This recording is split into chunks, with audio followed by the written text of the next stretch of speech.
We gather here today to confront the enduring legacy of one of the darkest stains on our nation's history. It is a legacy that Thomas Jefferson himself, a slaveholder, the author of our Declaration of Independence, and a man of complex contradictions, recognized as corrosive to the soul of this nation.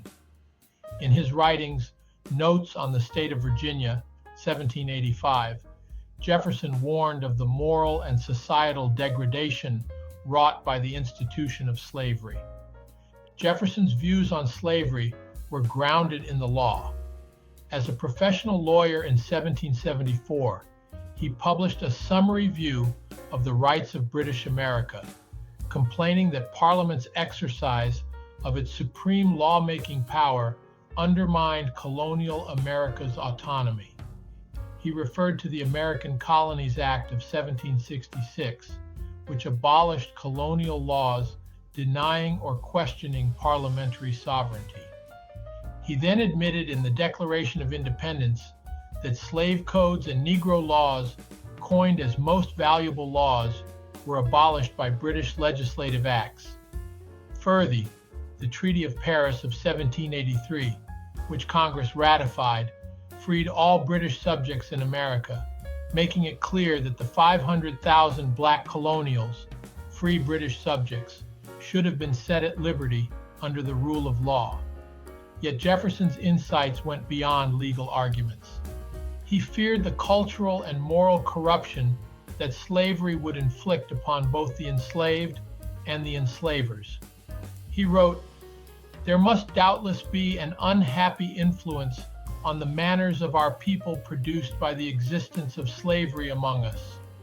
The whole commerce between master and slave is a perpetual exercise of the most boisterous passions, the most unremitting despotism on the one part, and degrading submissions on the other. Our children see this and learn to imitate it, for man is an imitative animal. This quality is the germ of all education in him. From his cradle to his grave, he is learning to do what he sees others do. If a parent could find no motive, either in his philanthropy or his self-love, for restraining the intemperance of passion towards his slave, it should always be a sufficient one that his child is present. But generally, it is not sufficient." Jefferson feared that the cycle of moral corruption created by slavery would perpetuate itself through generations. He lamented, "The parent storms, the child looks on, catches the lineaments of wrath, puts on the same airs in the circle of smaller slaves, gives a loose to his worst of passions, and thus nursed, educated, and daily exercised in tyranny, cannot but be stamped by it with odious peculiarities." These words lay bare Jefferson's profound understanding of the intergenerational damage wrought by slavery. He recognized that it was not only the enslaved who suffered under this cruel institution, but also the enslavers whose moral compass and character were eroded by the unchecked exercise of tyranny. Jefferson's fears extended beyond the personal to the national. He expressed a deep and trembling concern for the consequences of slavery on the future of the nation, writing, "Indeed, I tremble for my country when I reflect that God is just, that his justice cannot sleep forever. The Almighty has no attribute which can take side with us in such a contest."